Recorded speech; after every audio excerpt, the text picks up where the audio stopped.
നടിയെ ആക്രമിച്ച കേസിൽ കഴിഞ്ഞ ദിവസമാണ് നടൻ ദിലീപിനെ കോടതി വെറുതെ വിട്ടത്. ഇതിനു പിന്നാലെ വീട്ടിലെത്തി ഭാര്യ കാവ്യയ്ക്കും മകൾ മഹാലക്ഷ്മിക്കും സന്തോഷം പങ്കുവയ്ക്കുന്ന ദിലീപിൻ്റെ ചിത്രങ്ങളും വീഡിയോകളും സോഷ്യൽ മീഡിയയിൽ വലിയ രീതിയിൽ പ്രചരിച്ചിരുന്നു. ഇതിനിടയിൽ ആരാധകർ ഏറെ അന്വേഷിച്ചത് ദിലീപിൻ്റെയും മുൻ ഭാര്യ മഞ്ജു വാര്യരുടെയും മകളായ മീനാക്ഷിയുടെ പ്രതികരണമായിരുന്നു. കഴിഞ്ഞ വർഷമാണ് മീനാക്ഷി MBBS പഠനം പൂർത്തിയാക്കിയത്. ചെന്നൈയിലെ ശ്രീരാമചന്ദ്ര മെഡിക്കൽ കോളേജിൽ നിന്നാണ് മീനാക്ഷി MBBS ബിരുദം പൂർത്തിയാക്കിയത്. ബിരുദാനന്തര ചടങ്ങിൽ ദിലീപും കാവ്യയും പങ്കെടുത്തിരുന്നു. ചടങ്ങിലെ ചിത്രങ്ങൾ അന്ന് സോഷ്യൽ മീഡിയയിൽ വളരെയധികം വൈറലായിരുന്നു. ഇപ്പോൾ ഇതാ സോഷ്യൽ മീഡിയ പോസ്റ്റുമായി എത്തിയിരിക്കുകയാണ് മീനാക്ഷി ദിലീപ്. ഓറഞ്ച് നിറത്തിലുള്ള സാരി അണിഞ്ഞ 3 ചിത്രങ്ങളാണ് മീനാക്ഷി സോഷ്യൽ മീഡിയയിൽ പങ്കുവച്ചിരിക്കുന്നത്.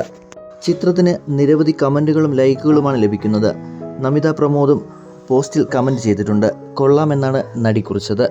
അല്ല പിന്നെ അച്ഛൻ്റെ പൊന്നുമോൾ, ജനപ്രിയൻ തുടരും, മീനൂട്ടിയുടെ അച്ഛൻ ഇല്ലാതെ എന്ത് മലയാള സിനിമ, ആ ചിരി പറയും 1000 സന്തോഷത്തിൻ്റെ കഥ, ജനപ്രിയ നായകൻ്റെ മീനൂട്ടി, ഇങ്ങനെ പോകുന്നു കമൻറ്റുകൾ.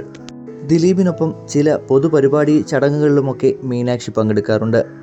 ജീവിതത്തിൽ ശക്തമായ പ്രതിസന്ധി ഘട്ടങ്ങളുണ്ടായപ്പോൾ ശക്തമായ പിന്തുണ നൽകി മീനാക്ഷി കൂടെ നിന്നിരുന്നു.